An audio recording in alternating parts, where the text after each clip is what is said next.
Pembicaraan kita kali ini adalah tentang Nur Muhammad SAW. Wa amma nuru Muhammadin sallallahu alaihi wasallam huwa sartun li faidir rabbaniyah. Dan adapun Nur Muhammad sallallahu alaihi wasallam adalah syarat untuk mendapatkan payat curahan kasih sayang Allah Subhanahu wa taala.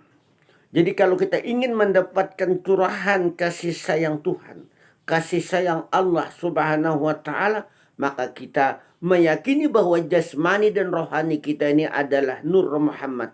Lalu kita rasakan agar kita bisa memasrahkan bahwa diri kita ini adalah Nur Muhammad, tidak lain. Baik jasmani maupun rohani adalah Nur Muhammad sallallahu alaihi wasallam. Bagaimana caranya? Untuk mendapatkan fayat rabbaniyah liman tawassala binurihi sallallahu alaihi wasallam. Tidak lain, hendaklah bagi orang yang bertawasul berwasilah dengan Nur Muhammad sallallahu alaihi wasallam. Dia menjadikan Nur Muhammad itu sebagai wasilahnya. Ini syarat.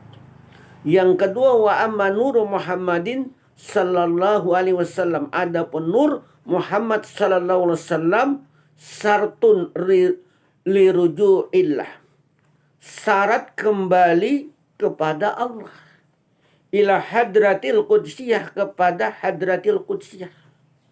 Jadi bagaimana kembali kita kepada Allah Subhanahu wa taala agar diri kita terhubung dengan Allah, terhubung dengan Rasulullah, maka harus kita meyakini bahwa jasmani dan rohani adalah Nur Muhammad.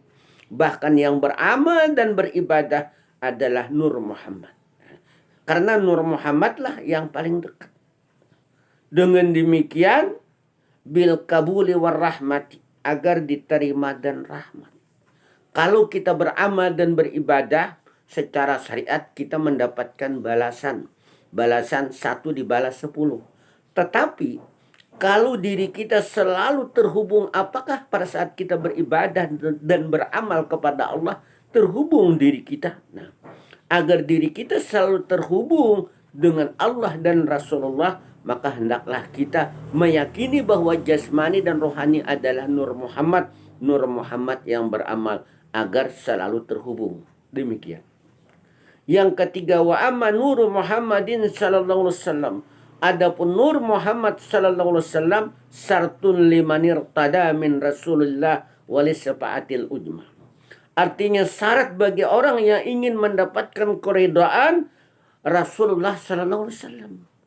Untuk bisa mendapatkan keridaan Rasulullah dan mendapatkan syafaat yang agung, hanya dengan meyakini bahwa jasmani dan rohani adalah Nur Muhammad.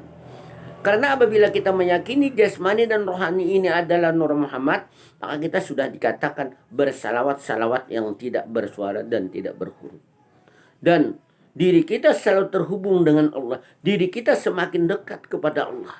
Nah, kalau kita meyakini bahwa jasmani dan rohani kita adalah Nur Muhammad, kita rasakan. Termasuk juga pandangan kita, musyahadah kita. Kalau kita beramal, maka yang beramal adalah Nur Muhammad.